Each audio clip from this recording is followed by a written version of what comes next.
Kwengamba orichia namugamba oriyo orichia orichia ololuku alategeza otide sitide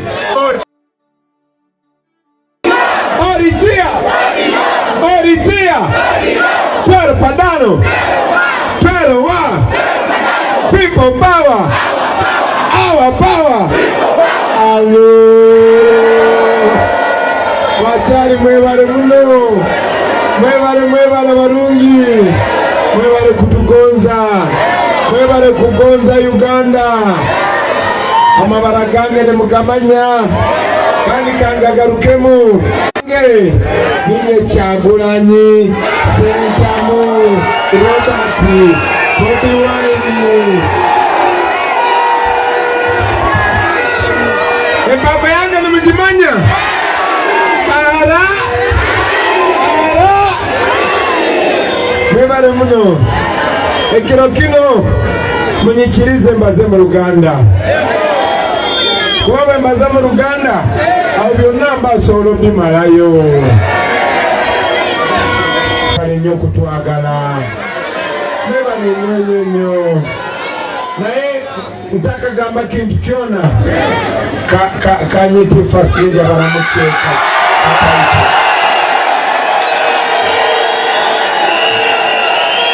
Madam Fasidi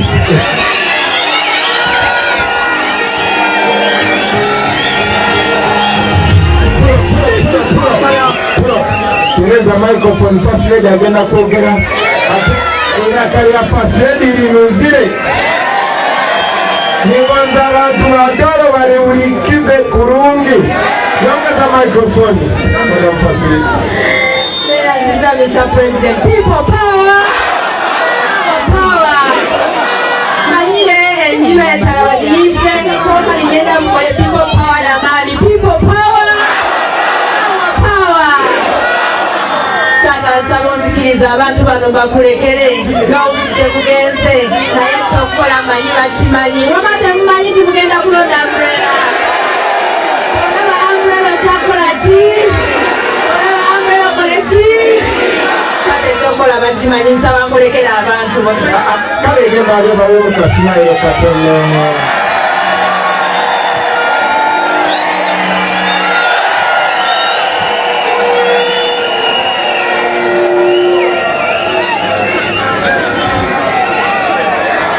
Wewe ni mnafasiri people power our power kakati ngasina bageno maso tulina ba seniors ba elders ababera wano naye waliwo senior comrade kwembadde njagala babuuzeeko edakika empako ye apuli bamuleta muzeeyi lwafayambita amazire muzeeyi balamutse edakika eno Protocol observed. Go to President Wilton Robert Kyagulanyi, a family of Jaya, Tulhanu, Omibara, Yikite kwa kweta demokrasi. Entire zone ziharuzire Uganda, ezawe yohona mu Afrika zikaletwaho abibura bya demokrasi. I'm here in the name of democracy to welcome you here in Katosa.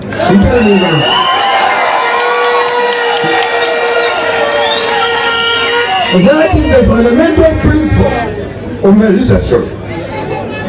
Democracy is the principal element of the revolution that carried forward. And nobody is going to deny me to greet the leaders of this country.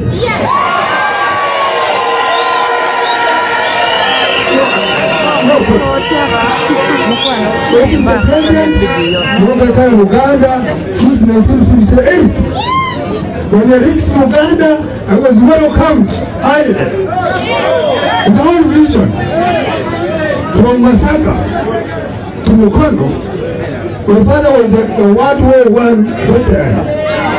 You fought in Mukono, you fought in Rila under the British.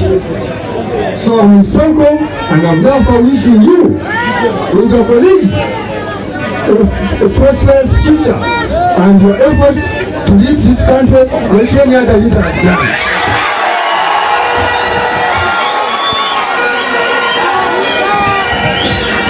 People power, our power, NUP everywhere.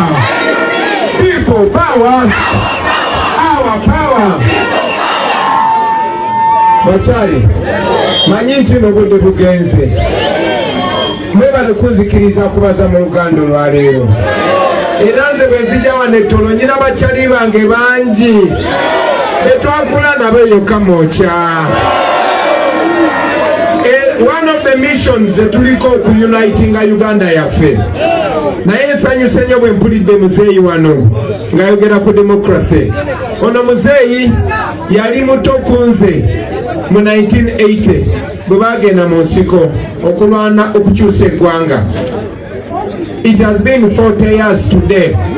40 years bagenda mu nsiko kubanga Museveni agamba Obote yali abbye obululu. Obote yafuga emyaka 10, Amini yafuga emyaka 8, Museveni afuze emyaka 40.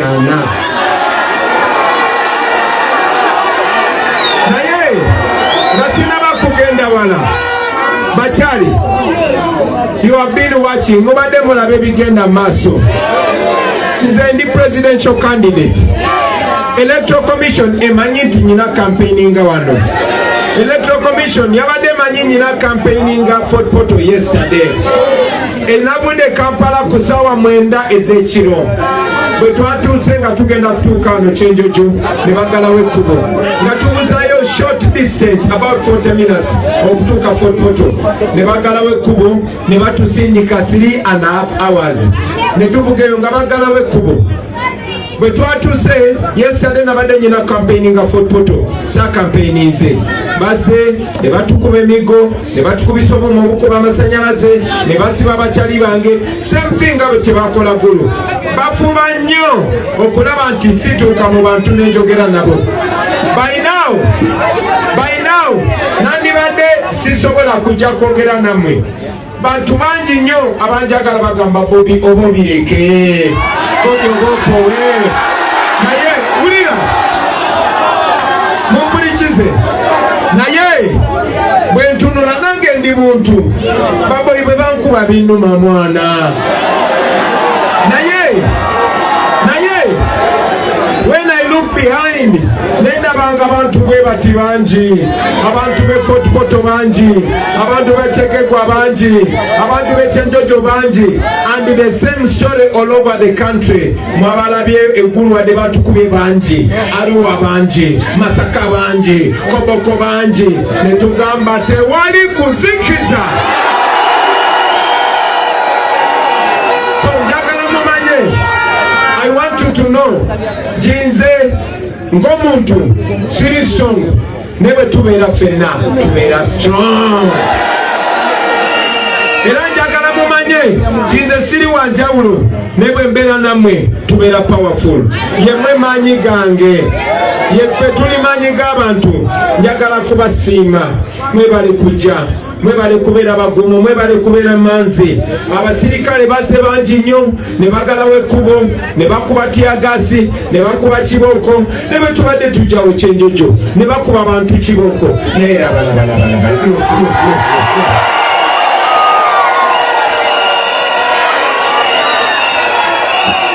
Museveni yabadde wano yesterday ne bavuga abantu mu baasi, mu zitipa, mu zitubeera, ne basomba abantu. Ate nga bwe lyatuuka wano tokkirizibwa kuvaawo. Amagye gakuwamba n'obeera wano by force, ne babawa transport, ne babawa byonna. Tetulina muntu gwe tuwadde transport, tetulina gwe tuwadde t-shirt ya bwereere. Ate abantu bangi bandibadde wano ne batidde kibooko, batidde tiyagasi. Mwe abali wano muli basooja. Mwebale wano bakyali, Message yange genda kubera bwekyo lwaleero. Njagala mumanye the reason why I still go on. Nandibadde na powadda. Nze ntambula nyambadde no bulletproof. Neno bulletproof element. Kuba manyi my life is in danger. Manyi nti baagala kunyiga anytime. Naye njagala kumaking sure to planting the seed of freedom everywhere. The seed of freedom everywhere. Everywhere. Era njagala mumanye nti musobola nze siri wanjawulo kuba we muli. Ensonga lwaki nzize wano njagala batunula maaso mundabe ndi kasajja katono ng'omuntu yenna. Naye njagala mumanye nammwe musobola okubeera bakyagulanyi era njagala muve wano nga buli omu kyagulanyi wa Kyenjojo. Saawa zino sisobola kutwala budde bungi nnyo nga mbabulira ku Uganda empya. Sisobola kutwala budde bungi nnyo nga mbabulira ebizibu bya Uganda. Just look around. Tunulira emmotoka za poliisi ezingoberera more than 40 cars. Bwe mulowooza sente meka ezikozesebwa abapoliisi n'aba UPDF abangoberera si kumakinga sure abantu bali safe naye kukuba abantu kibooko kutiisatiisa abantu. Njagala mumanye nti buli lunaku everyday bakozesa more than 2 billion to stop Bobi Wine. More than 2 billion.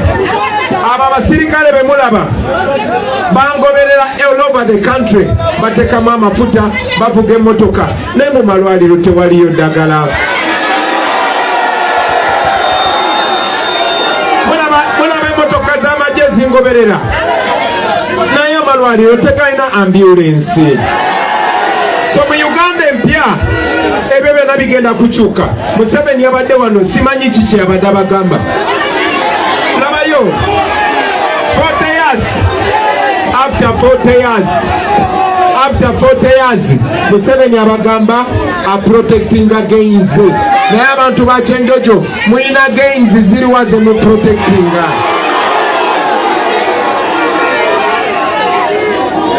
The whole military ensi bagiwamba. Uganda has been captured. Ensi yaffe bagiwamba.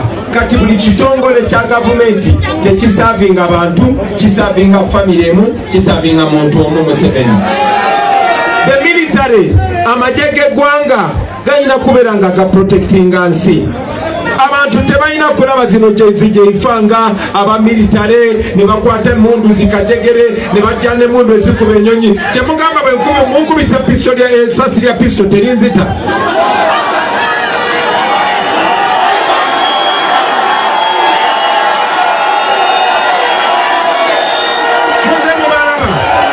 Bano abantu bonna bagoba akasajja katono tetulina wadde jinja nyina just national flag. Just national flag. Institution zonna okuva ku Electoral Commission misabye abakama amanyi tubadde tulina kubeera wano. Era amanyi amagye tegalina kugalawo kkubo naye gagalawo ekkubo to make sure I don't speak to you, to make sure I don't talk to the people. Lwaki? Kubanga tebalina kye basobola kugamba gwanga. Ebiseera biweddeyo. Museveni atufuze 40 years.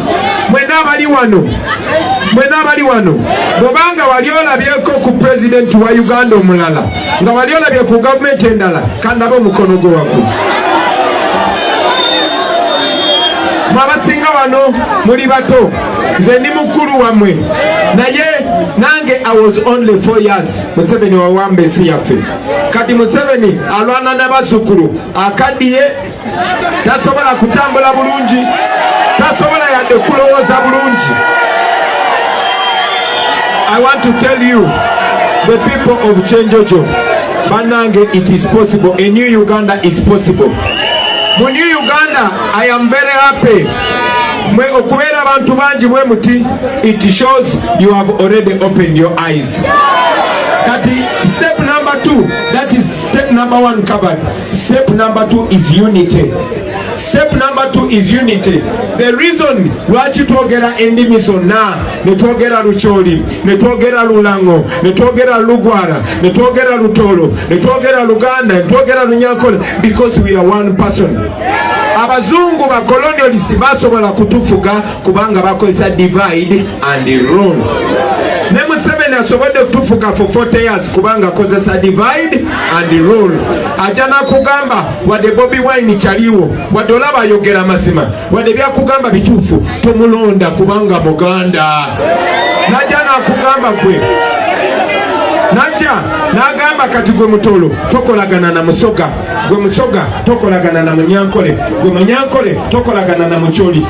Meanwhile alima kati abaplayinganga balls. What? Abaplayinganga mupira. I want to tell you the problems of Uganda are the same, and the solution begins with unity. Njagala kubasaba mikwano jange, let us use this opportunity to speak with one voice. Tubaze neera karimu, twogere n'eddoboozi limu ffenna as Ugandans. I am very happy in a new generation. In a new generation, our first mission should be unity. Nga bwe nfuluma nze ndi Muganda, naye bwe nfuluma mu nyumba, Obuganda bwange mbuleka mu nyumba, nfulumanga Munnauganda. Namwe njagala kubasaba, oba oli Mutolo, oba oli Mukiga, oba oli Munyankole, oba oli Mucholi, tribe yo gireke mu nyumba bw'ofuluma, step out as a Ugandan. We hold hands as Ugandans and move to a new Uganda. In a new Uganda, all of us are going to be equal.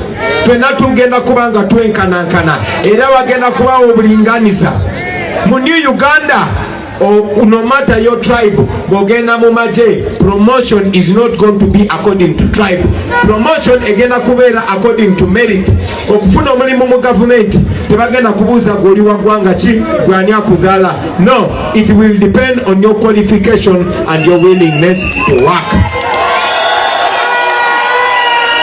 Mu new Uganda togenda kusangayo togenda kusangayo family rule njono tata we ye president, omwana yakulira amaje, mukazi we ye minister of education, muganda wesale ya controlling budget enene. It is tebigenda kubeerawo. Mu new Uganda togenda kusangayo muntu ng'akutta omwana wa munne n'amukuba n'amusalako ebirevu n'amuteeka mu basement mwamuyigiriza lulimi lwe. Tekigenda kubeerawo. New Uganda, I want you to know that Uganda is rich. Banange Uganda ngaga nnyo, tuli bagagga nnyo, naye batubba buli mwaka, every year, and this is according to the IGG. Buli mwaka batubbako 10 trillion shillings. Singambye 10 million, singambye 10 billion, ngambye 10 trillion. There is 1,000 million in 1 billion. There is 1,000 billion in 1 trillion. Chokate batubako 1 trillion, batubako 10 trillion in just 1 year. Kitegeza mu myaka 5 Museveni yafuze batubyeko 50 trillion. That money is enough to fix all the road network in Uganda. Mulaba olugudo oluve Kampala paka 40.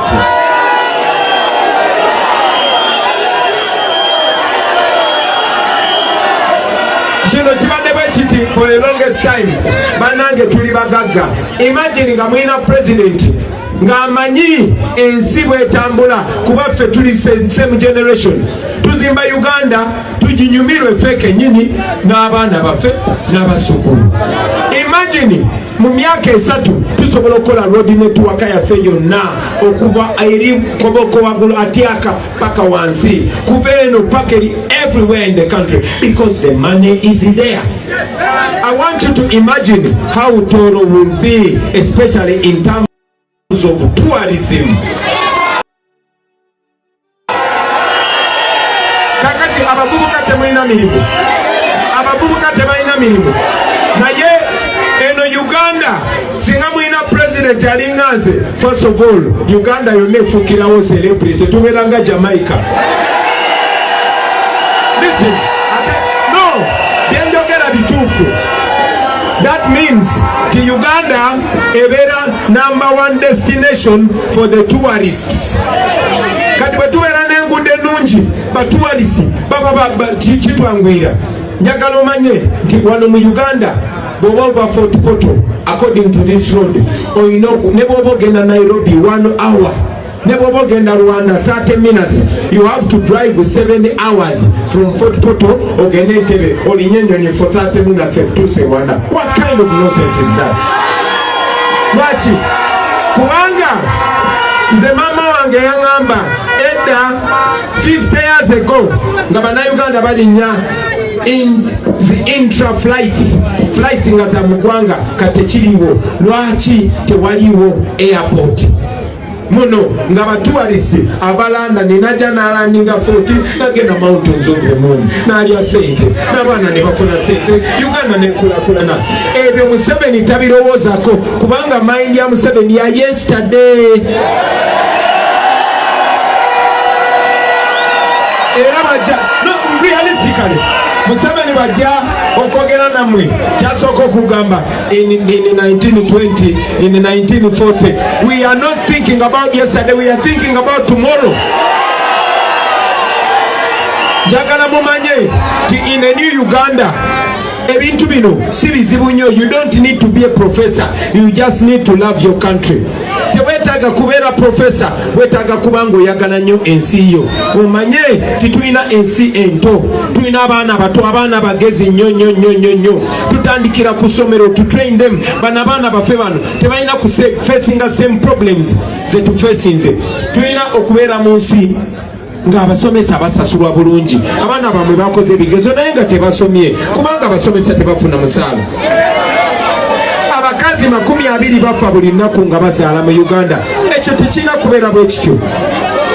Mwe abamu abataweza 40 years temumanyi nti twalinanga railway transport ng'omuntu asula kyenjojo naye ng'akolera Kampala. Kisoboka ng'omuntu asula Fort Portal naye ng'akwata train 1 hour, 1.5 hours, 2 hours ng'ali Kampala. That is 50 years ago. Sawa zino East Africa Community bakkiriziganya bazimbe standard gauge railway. Abakenya bagizimbe eva Nairobi paka Mombasa. Tula mu training olinga tudde mu nnyonyi ku sente ntono n'ogenda Mombasa n'osobola n'okomawo. Tanzania yakola kyekimu. Omwana abeera Nairobi ng'ayina ka business katono bwe kati ng'ayina ebox y'ebintu n'agamba bino bitunda ku beach kangende Mombasa nakwata train navuga paka Mombasa natunda obumali bwe nakomawo. The same thing should be here today. Ng'omwana olina obumali bwo n'ogenda n'obutunda esite Kampala n'okomawo. Lwaki tekibeera bwe kityo?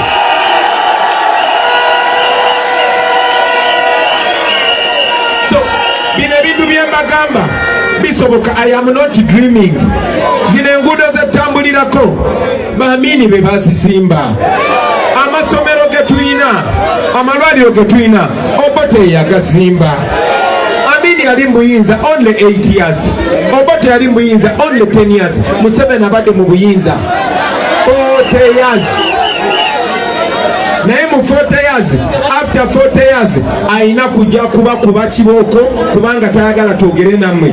After 40 years akozesa sente z'omusolo n'ateeka billboard everywhere. After 40 years ayina okudeployinga amagye. Kakati ze ni presidential candidate naye ninga yesimbyewo n'amagye, ninga ye avuganya ne poliisi. Ekyo tekibatawanya. Have you ever seen, wali olabyeko mu nsi yonna nga presidential candidate nga bamukuba kibooko? Wali olabyeko mu nsi yonna nga presidential candidate bamugamba tolina kuvugira ku main road, genda eri mu kyalo? Wali okirabyeko?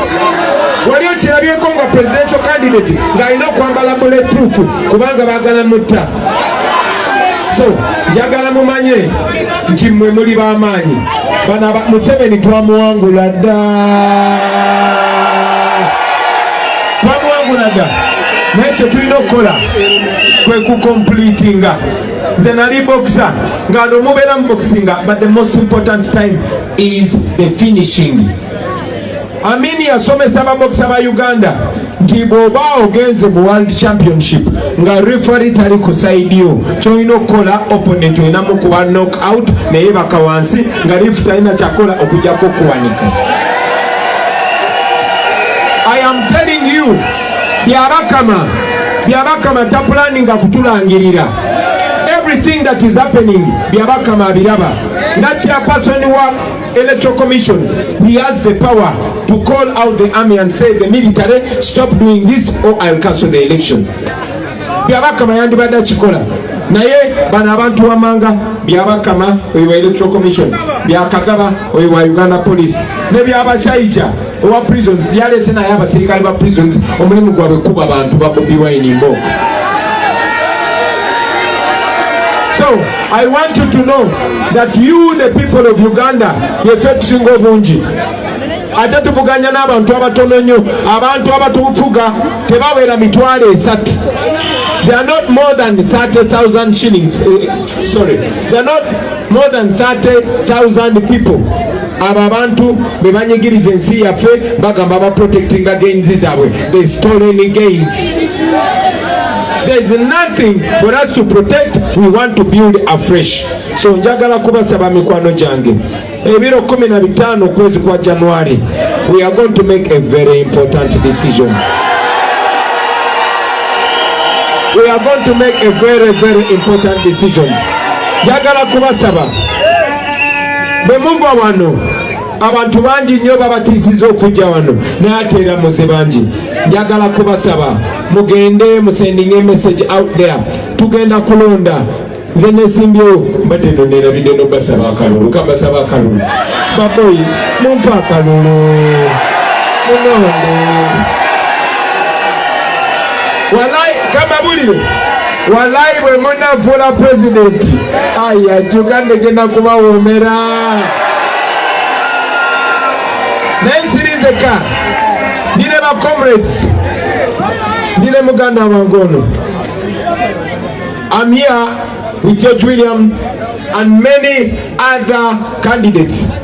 Wolaba umbrella kolachi, wolaba umbrella kolachi, ate bomalo kulonda tokolachi, bomalo kulonda tokolachi.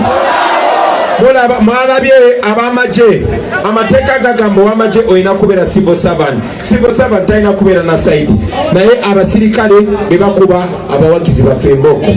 Abasirikale mwabalabye nga bakampeiningira Museveni kyokka babatiisatiisa. Ekirungi nti 90% of the soldiers are on the side of the people. 90% of the police are on the side of the people. Muwulire 2021 twawangula barracks zonna ez'amagye neza police.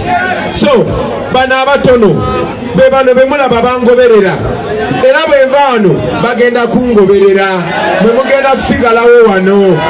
Njagala kubasaba buli omu abeere Kyagulanyi munoonye akalulu tandikira ku famire yo obawe ensonga.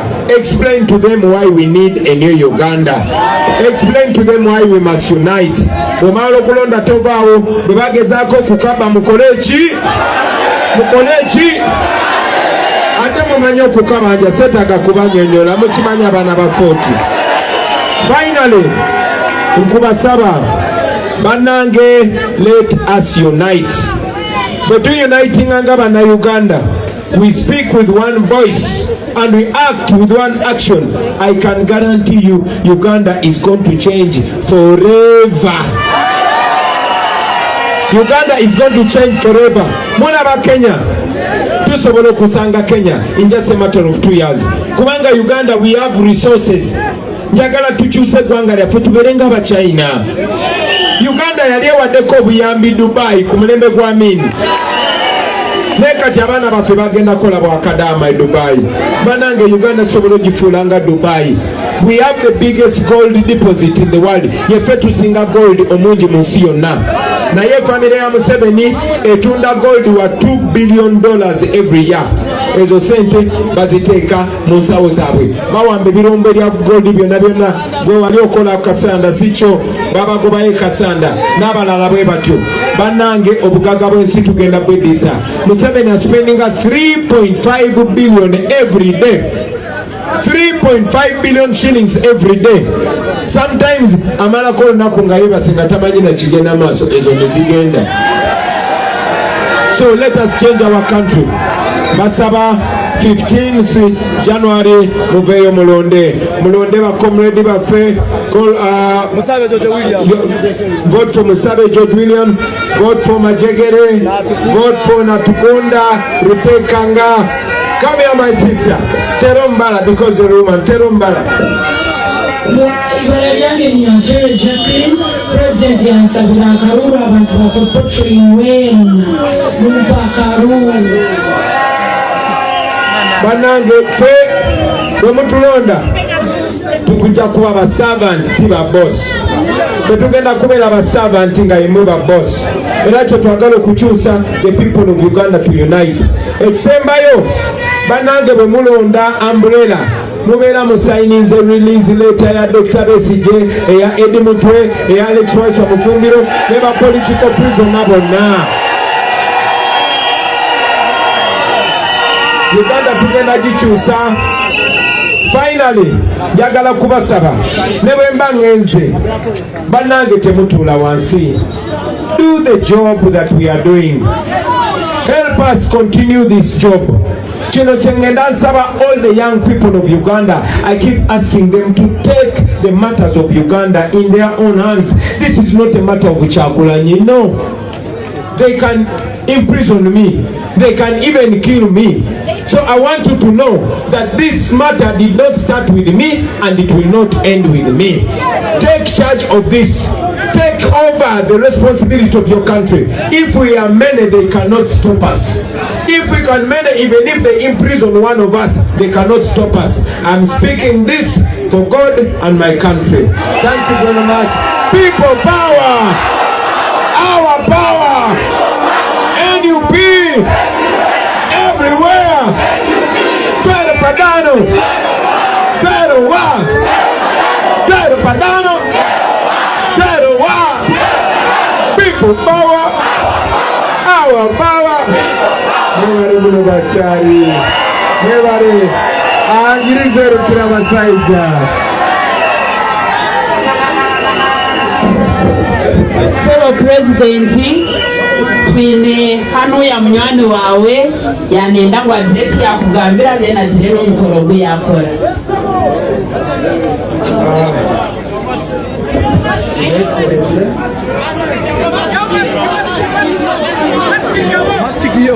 Katonda bakujjako masiki nga tetunakola na mukolo guno. Abaana ba Toro, abaana ba Kyenjojo, this is very special. I want you to know wadde muli eno Kyenjojo naye you're being represented. Tulina sister waffe bamuyita Doreen Kaija. Doreen Kaija is the head of our training. Doreen Kaija is the master brain in this revolution. Doreen Kaija yasomesa ba foot soldier yakulira essomero lyaffe. Ne Doreen Kaija bamukwata ne bamusiba nga talina musango. Abantu b'e Kampala baagala Doreen Kaija, abantu b'e Nakawa wadde Doreen Kaija ali mu kkomera. Ne Doreen Kaija candidate yesimbyewo era njagala okusinziira wano Fort Portal musabira akalulu. Namwe abaana b'e Fort Portal, abaana b'e Kyenjojo, abaana b'e Kyegegwa, abaana ba Toro mwenna bwe muba ku social media tumwerabira kuteekako hashtag free Doreen Kaija because she is innocent and Doreen Kaija is going to win. Era Doreen Kaija tugenda komawo wano nga Doreen Kaija kansala mu Kampala City Authority. Thank you very much.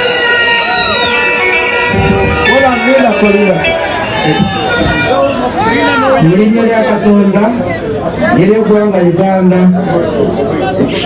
mu ibala lya Ruhanga, mu ibala lya Uganda ensi yaitu, nkwasa munywani wange kandi mugenzi wange Engoma Egi atwebembere.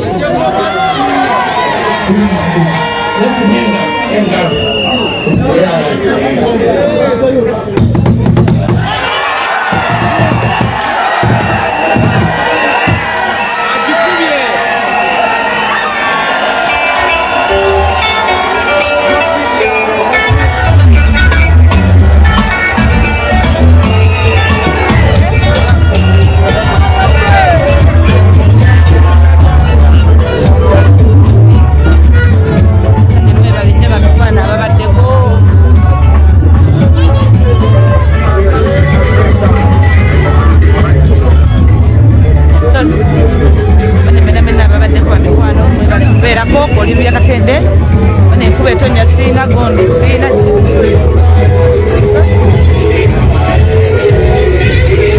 siina rainport tujja kuddamu atutambule tulabe tugenda okusula olunaku olwaleero nemwebale nnyo mwena mwena ababaddeko esipininze enamba yange